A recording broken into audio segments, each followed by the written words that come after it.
அடுத்ததாக ஒரு சகோதரர் ஒரு கேள்வியை கேட்கிறார். என்ன கேட்கிறாருன்னா, விபச்சாரத்தில் பிறந்த ஒரு பெண்ணை திருமணம் செய்ய முடியுமா?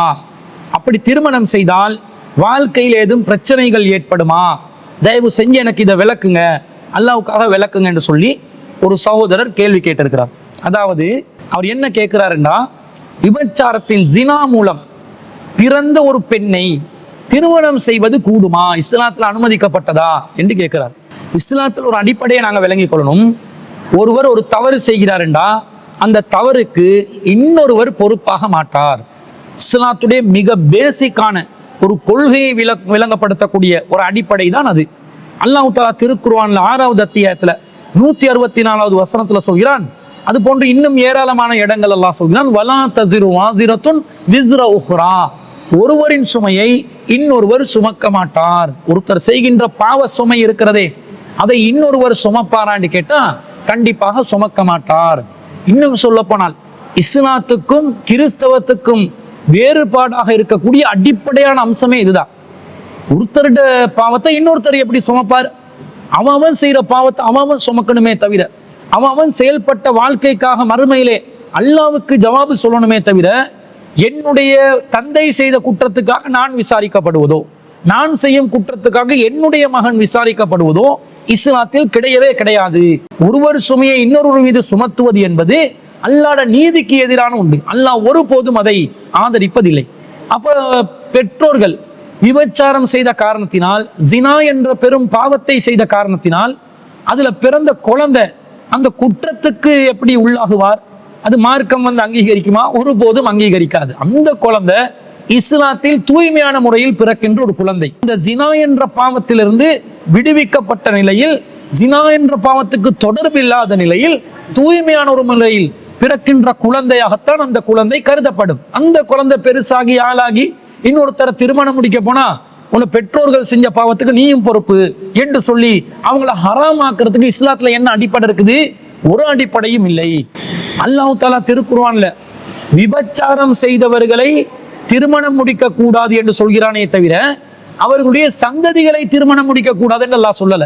அல்லாஹ் குர்ஆன்ல எப்படி சொல்றான்? 24வது அத்தியாயத்துல 3வது வசனம் சூரத்து நூர்ல, அஸ்ஸானி லா யன்கிஹு இல்லா ஜானியத்தன் அவ் முஷ்ரிகத்தன், ஒரு ஜானியை விபச்சாரம் செய்பவரை பொறுத்தவரையில் அவரை ஒரு விபச்சாரியோ அல்லாஹ்க்கு இணை கற்பிக்கின்ற ஒரு பெண்ணு தவிர வேறு எவரும் திருமணம் முடிக்க கூடாது.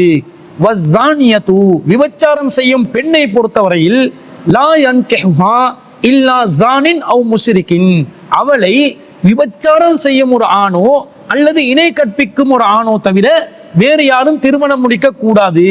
வஹுர்ரிம ذلك على المؤمنين, இது மூமின்களுக்கு ஹராமாக்கப்பட்டுள்ளதுன்னு அல்லாஹ் சொல்றான். அப்ப யாருக்கு அல்லாஹ் ஹராமாக்குறான்? யார் அந்த குறிப்பிட்ட பாவத்துல ஈடுபடுறாங்களோ அவர்களை திருமணம் முடிப்பதுதான் மூமின்களுக்கு தடுக்கப்பட்டதுக்குதே தவிர அவர்களுடைய சந்ததிகளை திருமணம் முடிப்பதற்கு இஸ்லாம் எந்த தடையும் விதிக்கவில்லை என்பது மிகவும் தெளிவாக அல்லாஹ் தஆலா சொல்கிறான். ஒருத்தருடைய பாவத்துல, விபச்சாரம் என்ற ஜினா என்ற பாவத்துல ஒரு குழந்தை பிறக்குதுன்னு சொன்னா அந்த குழந்தை பாவியாகும் என்ற கன்செப்ட் இஸ்லாத்துக்கு எதிரானது. அல்லாஹ் தஆலா எப்படி பார்க்கறான்? ஒரு மனிதர்ல நல்லவர், ஒரு மனிதர்ல சிறந்தவன் யார் என்பதை அல்லாஹ் எப்படி முடிவு செய்வான் என்று சொன்னா, அல்லாஹ் தஆலா திருக்குர்ஆன்ல 49வது அத்தியாயத்துல 13வது வசனத்துல சொல்கிறான், இன்ன அக்ரமக்கும் இன்தல்லாஹி அத்காக்கும், அல்லாஹ்விடத்தில் உங்களில் சிறந்தவர் யார் தெரியுமா? உங்கள நல்லவர்கள் யார் தெரியுமா? கண்ணியமானவங்க யார் தெரியுமா? அத்துக்காக்கும், யார் அல்லாஹ்வை அதிகமாக அஞ்சுகிறார்களோ அவர்கள் தான் நல்லவர்கள், சிறந்தவர்கள், கண்ணியமானவர்கள் என்று அல்லாஹ் தஆலா சூரத்துல் ஹுஜராத்ல 13வது வசனத்துல சொல்றத பார்க்கிறோம். அப்ப அல்லாஹ் பிறப்பின் அடிப்படையில் ஒருவர் நல்லவரா கண்ணியமானவரான்னு பார்க்க மாட்டான். அல்லாஹ் எப்படி பார்க்கறான்? உங்களோட செயற்பாட்டுல நல்லவர் யாரு? தோற்றத்துல கூட நல்லவரா ஒருத்தர் காட்டலாம், அது கூட அல்லாஹ்க்கு விருப்பம் இல்லை. இன்னல்லாஹ லா யன்துரு இலா சுவரிக்கும், அல்லாஹ் உங்களுடைய தோற்றத்தை பார்க்க மாட்டான், வலாக்கின் மாறாக உங்களுடைய உள்ளத்தில் உங்களுடைய கல்பு எப்படி இருக்கிறது என்பதை தான் அல்லாஹ் பார்க்கிறார் என்று நபிகள் நாயகம் ஸல்லல்லாஹு அலைஹி வஸல்லம் அவர்களும் கூறியிருக்கிறார்கள். அப்ப அல்லாஹ் தஆலா நம்முடைய உள்ளத்தையும் நம்முடைய செயற்பாடுகளையும் அல்லாஹ் பார்ப்பானே தவிர இந்த தோற்றத்தை பார்த்து அல்லாஹ் முடிவெடுப்பானா? தோற்றத்தை பார்க்க மாட்டான். அப்ப ஒருத்தர் விபச்சாரத்தில் பிறந்தவராக இருந்தாலும் அவர் இறையச்சத்தோடு நடந்தால், அல்லாஹ்வுடைய சட்ட திட்டங்களுக்கு கட்டுப்பட்டு அல்லாஹ்வுடைய நெறிமுறைகள் படி இஸ்லாத்தை கடைபிடித்து வாழ்ந்தால் கண்டிப்பாக அல்லாஹ்விடத்தில் மிகச்சிறந்தவராக அவர் கருதப்படுவார் என்பதுதான் இஸ்லாத்தின் நிலைப்பாடாக இருக்கிறது. எனவே அத்தகைய பெண்களை திருமணம் முடிப்பதற்கு தடை என்று யாரு சொன்னாலும் அது மார்க்கத்துக்கு எதிரான கருத்து. அடுத்ததாக நபிகள் நாயகம் ஸல்லல்லாஹு அலைஹி வஸல்லம் அவர்களுடைய காலத்துல ஒரு பெண்மணி என்ன செய்யறாங்க, தவறான இந்த விபச்சாரம் அனாச்சாரத்துல ஈடுபட்டு வர்றாங்க. ஃபஜாஅத்தில் காமிதியத்து ஃபகாலத் யா ரசூலல்லாஹ் இன்னி கத் ஸனைது ஃபதஹிர்னி. காமிதியா குலத்தை சேர்ந்த ஒரு பெண்மணி வந்து நபிகள் நாயகம் ஸல்லல்லாஹு அலைஹி வஸல்லம் அவர்களிடம், அல்லாஹ்வின் தூதரே, இன்னி கத் ஸனைது, நான் விபச்சாரம் புரிந்து விட்டேன், ஃபதஹிர்னி, என்னை தூய்மைப்படுத்துங்கள் என்று ரசூல் ஸல்லல்லாஹு அலைஹி வஸல்லம் கிட்ட சொல்லும்போது ஃபஇன்னஹு ரத்தஹா, ரசூல் அவங்கள மறுக்கிறாங்க, போயிரன்னு சொல்றாங்க. அப்ப ஃபலம்மா கானல் கது, மீண்டும் அடுத்த நாள் வந்து காலத் யா ரசூலல்லாஹி, அல்லாஹ்வின் தூதரே, லிம தருத்துனி லஅல்லக அன் தருத்துனி கமா ரத்தத மாயிஸன், நீங்க மாயிஸ் இப்னு மாலிக எப்படி திருப்பி அனுப்பினீங்களோ அந்த மாதிரி என்ன திருப்பி அனுப்புறீங்களா, ஏன் என்னைய திருப்பி அனுப்புறீங்க என்று கேட்டு ஃபவல்லாஹி இன்னி லஹுபுலா, அல்லாஹ் மீது சத்தியமாக நான் கருவுற்று விட்டேன் என்று சொல்றாங்க. அப்ப ரசூல் ஸல்லல்லாஹு அலைஹி வஸல்லம் கேக்குறாங்க, ஃபகால ஆன்தி, அந்த பெண் நீங்களா, அப்ப நீங்க தான் மாயிஸ் இப்னு மாலிகுடன் தவறாக ஈடுபட்டவரா என்று கேட்டோன்னே அந்த பெண்மணி சொல்றாங்க, காலத் நஅம், ஆம் அல்லாஹ்வின் தூதரே நான் தான்.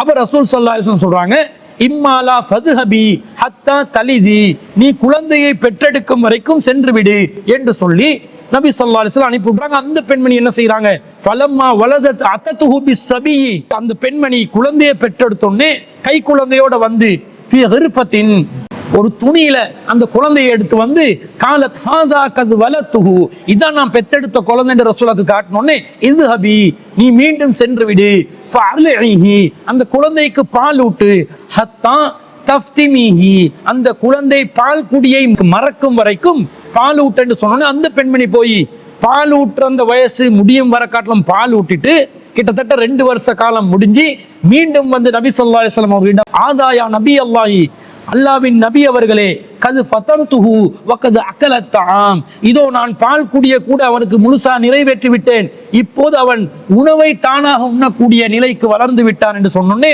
நபிகள் நாயகம் ஸல்லல்லாஹு அலைஹி வஸல்லம் அந்த இடத்துல சொல்றாங்க, ஃபதஃபஅ ஸபிய, அந்த குழந்தையை இலா ரஜுலின் மினல் முஸ்லிமீன், முஸ்லிம்களில் ஒருவருக்கு ரசூலுல்லாஹ் பொறுப்பு கொடுக்குறாங்க. அப்ப ரசூல் அது விபச்சாரத்துல பிறந்த குழந்தை என்று சொல்லி தூக்கி எறிஞ்சாங்களா, இது பாவமான குழந்தை, அசுத்தமான குழந்தைன்னு ரசூல் ஸல்லல்லாஹு அலைஹி வஸல்லம் அந்த குழந்தைய வந்து கொலை செய்ய சொன்னாங்களா?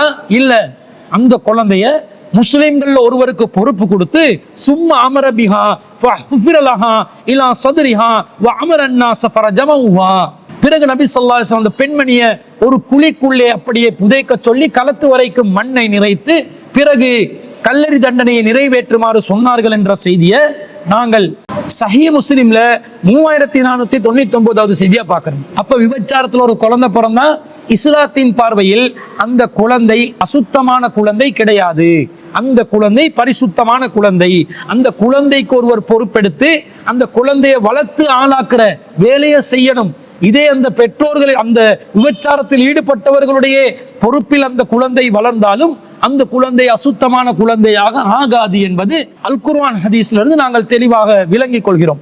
அப்படி நிலையில் வளர்ந்த குழந்தைகளாக இருந்தால் அவர்களுக்கு திருமணம் முடித்து வைக்கும் காரியத்தை ஆதரவற்ற நிலையில் இருந்தால், பராமரிப்பற்ற நிலையில் இருந்தால், அவர்களை திருமணம் முடித்து வைக்கும் காரியத்தை முஸ்லிம் சமூகம் சார்பாக யாராவது செய்யணும். அது அல்லாஹ் குர்ஆன்ல கட்டளையிடுறான். 24வது அத்தியாயத்தில் 32வது வசனத்துல, வஅன்கிஹுல் அயாமா மின்கும், உங்கள யாரு திருமணம் முடிப்பதற்கு தகுதியான நிலையில் இருக்கிறார்களோ, வஸ்ஸாலிஹீன மின் இபாதிக்கும் வ இமாயிக்கும், உங்களுடைய அடிமையான ஆண்களும் அடிமையான பெண்களையும் யார் திருமணம் செய்வதற்கான நிலையில் இருக்கிறார்களோ அவர்களை திருமணம் செய்து வையுங்கள் என்று அல்லாஹ் சொல்கிறான். அப்ப திருமணம் முடிப்பதற்கு தகுதியான நிலையில் அந்த மாதிரி ஒரு குழந்தை வளர்ந்து ஆளாகி இருந்தால் அவர்களை திருமணம் முடித்து வைப்பது இந்த சமூகத்தின் கடமையாக பொறுப்பாக இருக்கிறது என்பதுதான் அல் குர்ஆன்ல இருந்து நாங்கள் பெறக்கூடிய பாடமே தவிர அத்தகையவர்களை திருமணம் முடிப்பதற்கு இஸ்லாம் எந்த வகையிலும் தடை விதிக்கவில்லை. திருமணம் முடிப்பதற்கு தடை செய்யப்பட்டவர்களுடைய பட்டியலை அல்லாஹ் தஆலா குர்ஆன்ல 4வது அத்தியாயத்தில் 25வது வசனத்துல சொல்கிறான். அந்த பட்டியல்ல கூட விபச்சாரத்தில் பிறந்தவர்கள் திருமணம் முடிப்பதற்கு தடையானவர்கள் என்று அல்லாஹ் எங்கேயும் குறிப்பிட்டதில்லை. எனவே அவர்கள் ஹலாலானவர்கள். அழகிய முறையில் அவர்கள் தவறான நடத்தையில் ஈடுபடாத வரைக்கும் அவர்கள் பரிசுத்தமானவர்களாக, முஃமின்களாக, முஸ்லிம்களாக கருதி, இறையச்சம் உள்ளவர்களாக கருதி அவர்களை திருமணம் செய்து கொள்ளலாம். இஸ்லாமிய மார்க்கம் அதற்கு எந்த தடையும் விதிக்கவில்லை. அதே நேரத்தில் அவங்கள திருமணம் முடிச்சா வாழ்க்கையில் ஏதாவது பிரச்சனை வருமானு கேட்குறாங்க.